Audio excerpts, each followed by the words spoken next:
हमारे रीमेक इन्होंने की, बड़े बड़े सिंगर्स के नाम आए। नासिर शाह साहब ने कहा कि आपने दूसरा जी को और इनसे करवाना। राम साहब ऊंची बोलो ना। मैं स्पीकर ले अच्छा, इनको गवर्नर हाउस में इतनी माशाल्लाह लीड क्लास थी, बिजनेस कम्युनिटी थी, और इन्होंने रात में 1 बजे तक उसको हिलने नहीं दिया। नहीं उधर की बात है, ਮੈਂ ਉੱਥੇ ਦੀ ਗੱਲ ਕਰ ਰਿਹਾ ਮੈਂ ਇੱਥੇ ਤੇ ਸਹੀ ਹੈ ਜੋ ਹੈ ਨੇ ओरिजिनली बैठे हैं राणा साहब ने फिर prove सो किया कार्ड कि लीड किसे है नहीं लगता है, क्यों? हाँ, और जो इनको राग सारे आते हैं, आप सुनेंगे इनसे, दरबारी हो, लोहारी हो, जो मर्जी हो, सारे 12 के 12 राग आते हैं। सारे 12 राग आते हैं। और शिकुता गजल जी, और ये भी इन्होंने के साथ परफॉर्म किया था। दरबारी हो, भाटी हो, लोहारी हो। शिकुता जी आप क्या कहना चाहेंगी? बिल्कुल, मैं सबसे पहले आप सबका थैंक यू करूँगी कि आप लोग हमेशा जब भी शादी कोई इवेंट रखते हैं आप लोग पहुँचते हैं, सपोर्ट करते हैं, और इसी तरह सपोर्ट करते रहिए हम सबको, ताकि हम अच्छे अच्छे शोज आपके लिए लेके आते क्या हैं। बात। Thank you so much. जी हाँ साहब आप करिए।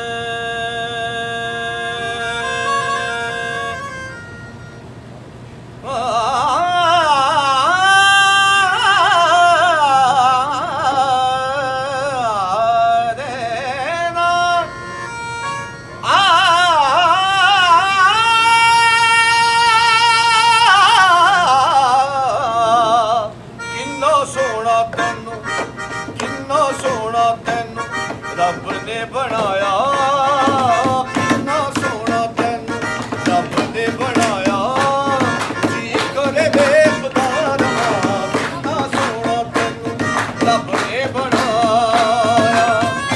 दिल मुड़दा नहीं लख समझाया, दिल मुड़दा नहीं लख समझाया, जी करे बेखुदार कितना सोना तैनू रब ने बनाया।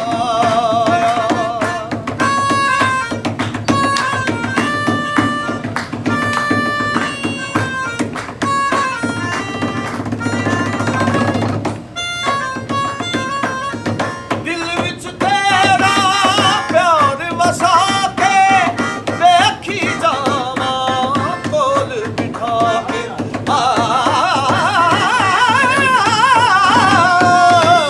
दिल विच तेरा जोधी खान।